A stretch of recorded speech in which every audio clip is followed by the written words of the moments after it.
Allô tout le monde! Allô! Alors, capsule du jour 22. 22, c'était le 12 juillet, c'était samedi. Oui.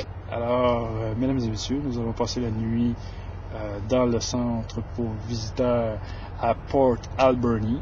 Oui. Et c'était une nuit tranquille. Ouais. On s'est réveillé, il y avait une voiture à côté de nous. On ne sait pas si c'était la préposée à l'accueil qui était là ou si c'était quelqu'un d'autre qui était aussi venu. Mais on a passé une bonne nuit. On s'est levé tranquillement. On avait l'intention d'aller déjeuner à Cathedral Grove, qui est une forêt qui est pas très loin, qui est une forêt spectaculaire. Alors, ce qu'on a fait, c'est que moi, je me suis levé, je suis allé voir un peu l'information pour pas être trop sauvage et s'informer un peu de ce qui se passait à Port Alberni. Et c'est un village qui est indien, qui a une saveur assez indienne. Ouais, franchement, là. Il y avait une belle murale à l'entrée du village qui était faite pour... Qu'on n'a pas vu là, hier soir parce que c'était de nuit. C'est ça, il faisait noir, on est arrivé en soirée. Puis c'était une murale sculptée qui a été faite pour les jeux pas les jeux, mais plutôt l'expo de 86, qui est à l'entrée du village, une grande murale qui doit mesurer un bon 20-25 pieds, et sur ce qui se passe à Port Alberni, donc entre autres la pêche au saumon, il y a une grosse scierie qui est là, il y a un train aussi qui est un attrait touristique, et la forêt évidemment. Et en ce week-end, donc il y a une activité sur les tall ships, donc les grands voiliers. Il doit y avoir 6 grands voiliers qui sont à Port Alberni ce samedi. Et ils étaient là le vendredi aussi pour un petit festival. Mais nous, on décide d'abord de se rendre à Cathedral Grove, donc on part... De quitter le parking le plus rapidement possible pour pas se faire avertir. C'est ça, et on avait droit finalement de stationner là. On était totalement légal. Ouais. Alors donc, on était d'autant plus contents de ne pas avoir frein de règles, n'est-ce pas? Parce que nous respectons les règles, mesdames. Presque toujours. Alors, on est allé déjeuner à Cathedral Grove. En fait, c'est un parc qui la route, c'est la 19? C'est-tu la 19? Je pense que oui. Ouais, je crois que c'est la 19. On a trop fait d'autoroute pour s'en souvenir, fait que la 19. Alors, c'est une route qui traverse l'île de Vancouver et qui passe en plein milieu de la forêt de Cathedral Grove. Et il y a des arbres immenses dans cette forêt. Il y a des arbres qui ont plus de 500 ans.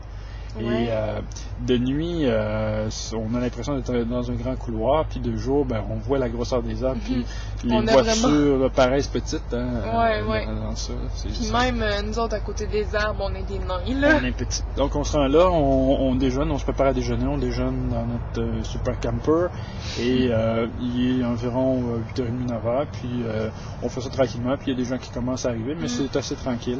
Ouais, donc, une chance. C'est ça. On part d'un côté de la forêt, parce qu'on peut partir soit d'un côté ou de l'autre. Puis de notre côté, il y a des immenses arbres. Là, il y a des arbres qui sont comme, je sais pas trop comment c'est arrivé, mais à l'intérieur qui sont vides, qu'on peut rentrer dans les arbres.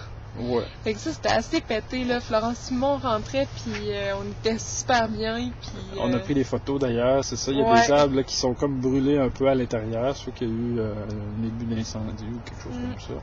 Puis ça, c'est les arbres vides, les plus gros, là. Et donc là, ce qu'on a fait, oups, il y a un petit ombrage ici, parce qu'il vient de passer une Florence volante non identifiée, qui ne veut pas se faire voir la caméra, puisque son maquillage et sa coiffure ne sont pas faits. Et ça, c'est... la serviette qu'il y avait sur la tête de Florence qui sort de la douche. Ouais, alors c'était une petite vengeance de Florence.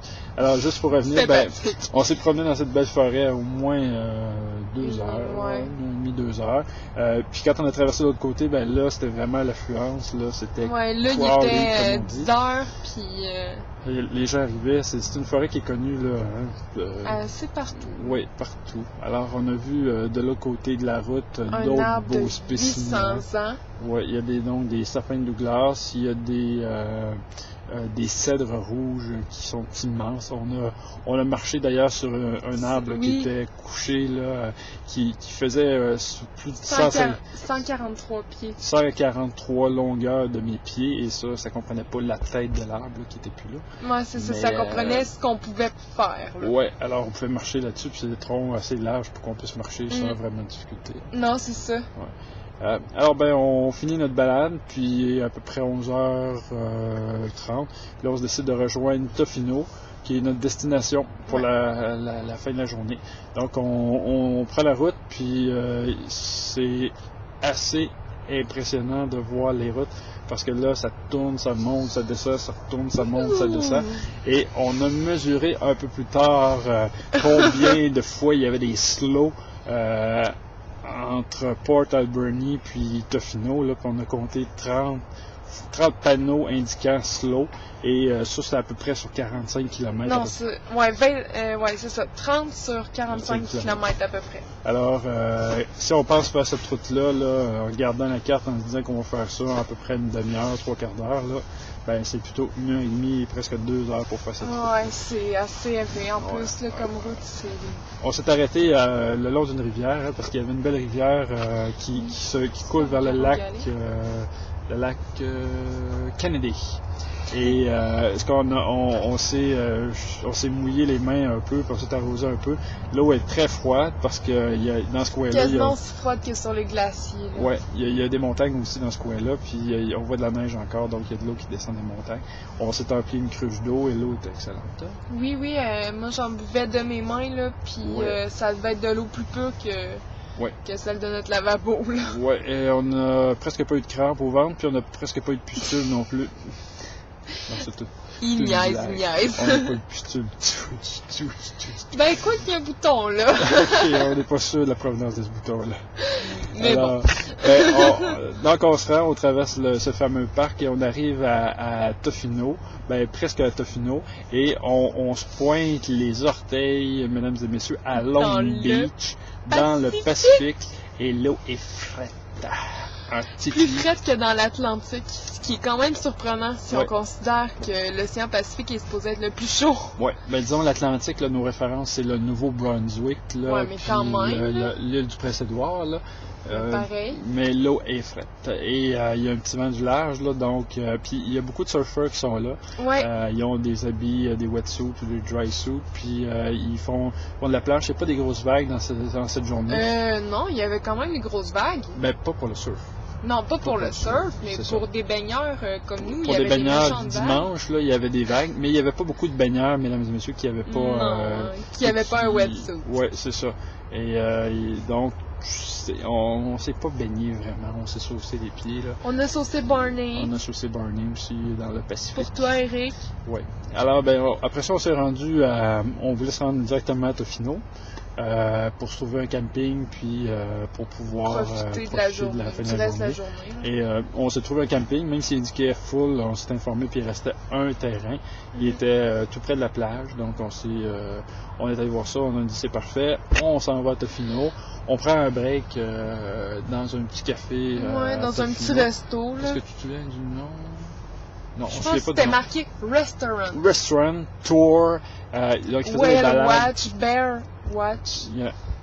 Il faisait des balades pour voir un ours? Combien charge-t-on pour aller en expédition pour voir des ours par personne? Guessez un prix, là.